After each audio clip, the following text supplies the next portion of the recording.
loo xamante ne rek aajoon nag l'actualité politique l'économie société santé faits divers culture ba ci tàggat yaram sport wante aussi des contributions yu am solo yoo xamante ne ci yëglekaayu laas ngeen ko mën a daal di fekk alors laas lu mu bokk na tooy lu mu fësal donc ci xëtam bu njëkk manquement et irrégularité sur la gestion des finances publiques des poursuites judiciaires annoncées mu ngoog Coumba Baldé gis nañu démb le gouvernement en tout cas daal dinañ def face à la presse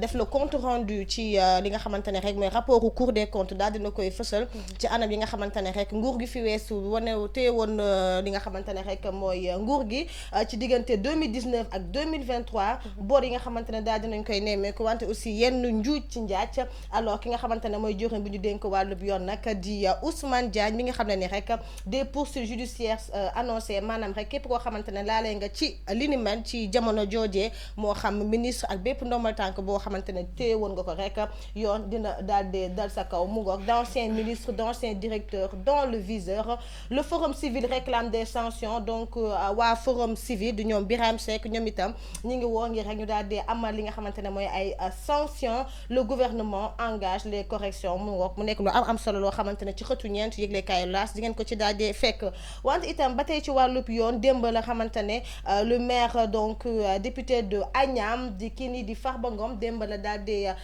jamoon foofu ca PJF donc di pôle judiciaire financier lu ñu ci mënti jàppandi rek mooy mujjeen ñibbi këram wante rek jox nañ ko lu tollook fukk ak juróomi fan nga xamante ne war na fa daal di delluwaat ngir rek daal di wuy ji yoon donc ci xëtu ñett aussi bi yëglekaay bi la di laas ngeen ko si fekk en détail ci boobee rapport bi nga xamante ne tamit gouvernement bi lee daal dina ci addu nag démb waa APR itam daal dinañ ci wax l'APR relève des incohérences rapport d'audit de la Cour des comptes sur la gestion 2019 donc 2024 mu ngoon ngeen ciy gis jëwriñ bi nga xamante mu lañ dénkoon wàllum ndaw yi di kii ni donc di Malick Ndour en tout cas mu mel ni rek waa APR ñoom am na loo xamante ne rek lii nii di rapport bi daal dina koy fësal te ñoom ñi leen ànduñu ci donc boo leen dubbee yëglekaay bi leen di laas si xëtam ñeent itam dangeen ko ci fekk en détail bu ñu noppee ci wàllu woowee dañuy ñëw rek ci li nga xamante ne rek mooy étudiant bi nga xamante ne rek daal dina ñàkk bakkanam semaine bi lee foofee ca université Cheikh Anta Diop wala université Gaston Berger pardon bu Saint-Louis donc résultat autopsie bi mu mel ni rek daal dinay génn lu ñu ci mënti jàppandi rek mooy moom mi donc l'étudiant est mort par asphyxie une fracture de l'os et du cou noté donc loolu rek la autopsie bi donc daal di fësal gis nañu tamit am na li nga xamante ne rek mooy fracture de l'os du cou maanaam yax bi nga xamante ne rek moo nekk ci loosam daal loolu la autopsie bi daal di fësal ni bokk na ci li nga xamante ne moo ko daal di yóbbu ca Barsaq wante itam ba tey ci université Gaston Berger mu mel ni beneen jéeya daal dina fay am dinañ ci waxtaanee tout à l'heure bien sûr avec notre grande présentatrice Coumba Baldé beneen étudiante moom itam daal dina rek jël ay comprimé ay garab ngir moom itam daal di rek faat bakkanam wante rek dañoo rek woo ñi nga xamante ne ñoo nekk foofee ngir ñu daal di koy secourir ba rek l'irréparable ne s'est pas produit en tout cas ci xëtu ñaar bu yëglekaayu L'As Quotidien aussi dinañ ko ci fekk en détail bu ñu noppee ci L'As ñu ñëw ci yëglekaayu Madiambal Diagne di Le Quotidien itam daal dina desandi rek ci boobee lii nii nga xamante ne rek mooy rapport au Cour des comptes bi mu daal di fësal te gouvernement bi daal di ci àddu nag démb ci anam yi nga xamante ne rek yónnee woon nañu nguur gi ci atub 2019 jàpp 2024 mu ngoog Ousmane Diagne moom ba tey rek il promet des poursuites judiciaires Cheikh Diba donc di ministre bi nga xamante ne moom lañ dénk wàllu finance moom itam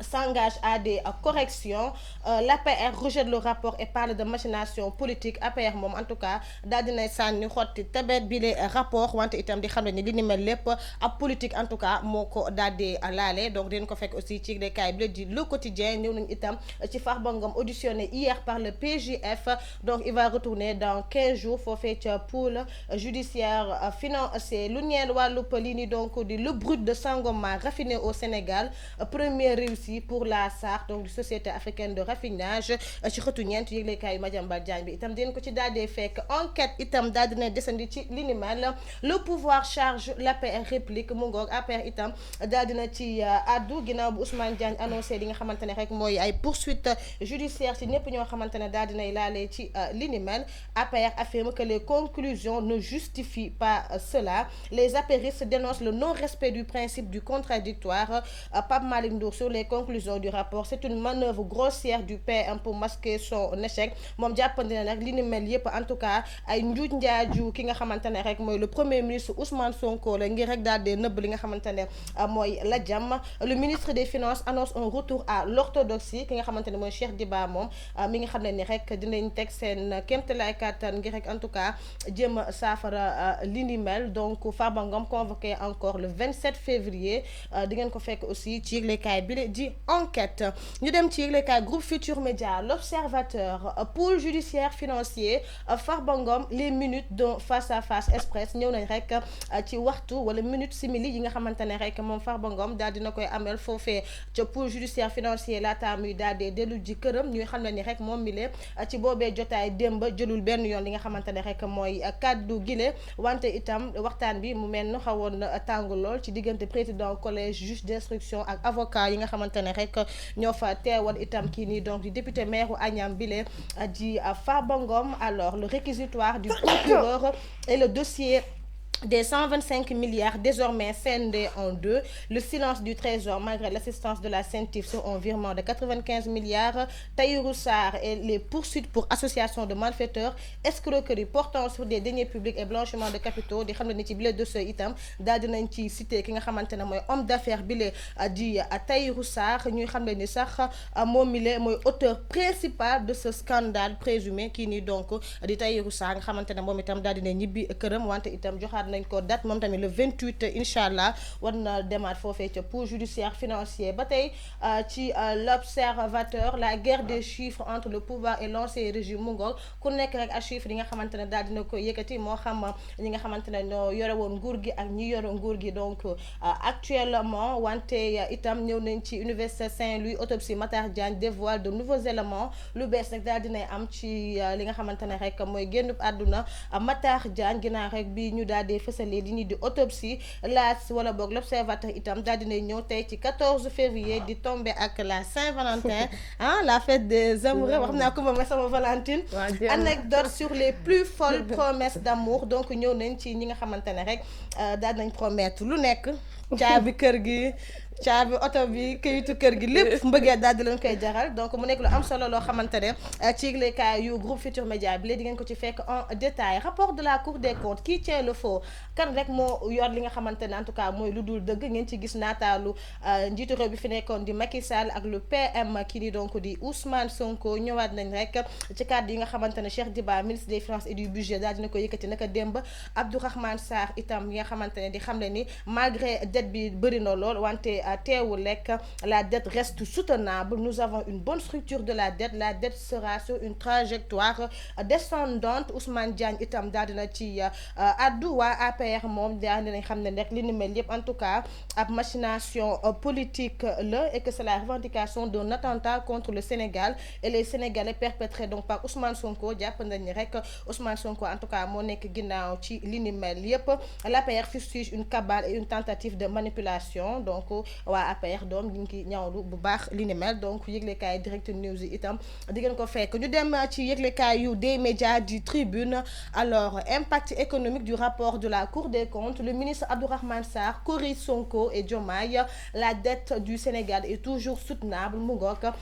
Ousmane Sonko moo ne woon le pays est en ruine wante mu mel ne rek ministre bi di Ousmane Abdourahmane Sarr moom daal dina corriger Sonko ak Diomaye di xam ne ni bor bi ñu am ba tey daal mën nañ ci jëfandiku wala boog c'est une dette en tout cas soutenable teewul bu ñu bëggee am yeneen dette dinañ ko ci daal di mën a am l'ajustement budgétaire que le régime en place a entamé devrait aider à stabiliser cette dette à moyen terme ajustement budgétaire bi nga xamante ne nguur gu bees gi daal dina koy def dina mën a tax rek ba ñu stabiliser li nga xamante ne rek mooy bor yu ñu fi daal di am nemmeeku la dette du Sénégal suivra une trajectoire baissière avec un objectif de 110% du PIB d'ici 2029-2035. Le taux d'intérêt moyen de la dette est de 4,6% alors que le taux de croissance il est projeté à une moyenne de 6,5%. donc mu nekk ay éclaircissement daal di kii ni donc di Abdourahmane Sarr nga xamante ne méngoowul ak kàddu yi nga xamante ne rek ñoom Sonko daal di woon ne koy yëkkati. Pape Malick Ndour décèle des incohérences mu ngoog muy xam ne ni rek lu ëpp téeméeri milliards dafa rek daal di réer ci rapport bi la ñu daal di fësal barki démb ci page ñaar fukk ak juróom benn bile Pape Malick Ndour en tout cas bokk na ci incohérence yi nga xamante ne rek daal dina koy gis ci boobee rapport. Les disponibilités bancaires de l'État qui ont été sous-évaluées à 173,6 milliards, un montant largement inférieur aux chiffres du Trésor et ceux des banques qui positionnent le montant à 263,9 milliards. Doy na waar, Farba Ngom sort libre mais convoqué encore dans 15 jours moom mi la di le député maire de Agnam. Affaire Farba Ngom boobu sax la ñu daal di desandi ak yéenekaay bi la di Libération. Affaire Farba Ngom et Tahirou Sarr, ce que le parquet financier demande au juge li nga xamante ne parquet financier bi daal dina koy laaj juge bile. Alors ci réquisitoire bile parquet rek daal dina laaj ki nga xamante ne donc contre Tahirou Sarr ñu daal di ubbi li nga xamante ne mooy une information judiciaire li ni mel nag ñu koy toppee wàllub association de malfaiteurs en vue de commettre une escroquerie sur les deniers publics, blanchiment et escroquerie sur les deniers publics portant sur 91 milliards comme ni ñu ko waxee tout à l'heure. Bu dee Farba Ngom nag moom ñu ngi koy toppee wàllub complicité de ses chefs maanaam yi ñuy toppee Tahirou Sarr et réclame contre eux le mandat de dépôt maanaam rek ñu daal di teg seen ndodd li ñu donc di mandat de dépôt yóbbu leen ndugg seen. Le dernier mot revient au président du collège des juges d'instruction financiers qui a transmis hier à leur conseil le réquisitoire introductif du parquet financier à des rapports et 2 rapports de la CENTIF avant de reporter les comparutions. Donc kàddu gu mujj gi daal ñi ngi xaarandi rek collège des juges d'instruction financiers bi nga xamante ne moo daal di jébbal conseillers yi lii ni di réquisitoire u parquet financier ak tamit ñaari rapport yi nga xamante ne rek CENTIF daal dina koy def laataa ñuy reporter ñoom ñaar ñi le seen ay lii ni donc di comparution ñi nga xamante ne nag ñooy waa partisan wu donc kii nii di Farba Ngom ñoom démb gisoon nañ ni bëri woon nañ foofee ca PJF gis nañ fi tamit waa APR ku ci mel ni ñoom Seydou Gueye Oumar Sow et consort ñoom ñëpp donc démb ñi ngi woon foofee ca siège pour judiciaire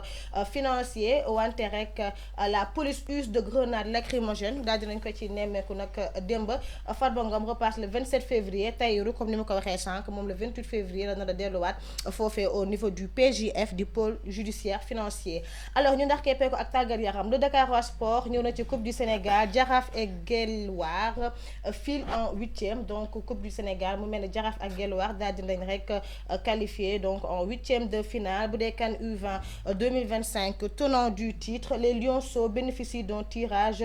favorable donc mel nag def nañ tirage bi et les Lionceaux bénéficient d'un tirage favorable loolu Dakarois Sport fësal ci xëtam bu njëkk ñu ndax keppee ak le record di ngeen ci fekk nga xamante ne mooy Elimane Lam membre du COMEX moom nee na je me verrai bien candidat du Manko donc moom nee na boo maytu dina doon candidat ci li ni donc di Manko même s'il ne s'est pas encore prononcé ces derniers temps sa candidature est sur toutes les lèvres. Elimane Lam membre du comité exécutif de la Fédération sénégalaise du football se verrait bien être le candidat du Manko. Dans cette interview accordée à votre canard préféré il a délivré ses ambitions pour le football sénégalais donc ñëw na ci ay mbëbëtam yi nga xamante ne rek moom la amal donc lii nii di ci footballu suñu réew. Je ne suis pas dans une logique d'adversité donc mu mel ni ay xiiroo nga yoo taxu koo jóg mais surtout gën a booster rek li nga xamante ne mooy le football local. CAN U17 ak U20 tirage au sort bi démb lañ ko daal di amal comme ni ko yëglekaay Dakarois Sport waxee rek les Lionceaux héritent des poules jouables. Les Frissonneurs jouent la carte de la prudence mu nga Coupe du Sénégal 16e finale Gorée Rail Asfaw Ouakam à la trappe mu ngoog un sulfureux Jaraaf Ñaari Tali en 8e opéré et indisponible pour des mois. La saison de Seny Dia est terminée mu ngoog donc dinañ ko fekk aussi si yëglekaay bi la di le record mu ngoog chers internautes loolu la ñu indiloon ci li nga xamante ne moo gën a fës ci xëtu yëglekaay yi daw leen ci seen ay kiosque pour vous procurer vos journaux notamment yëglekaay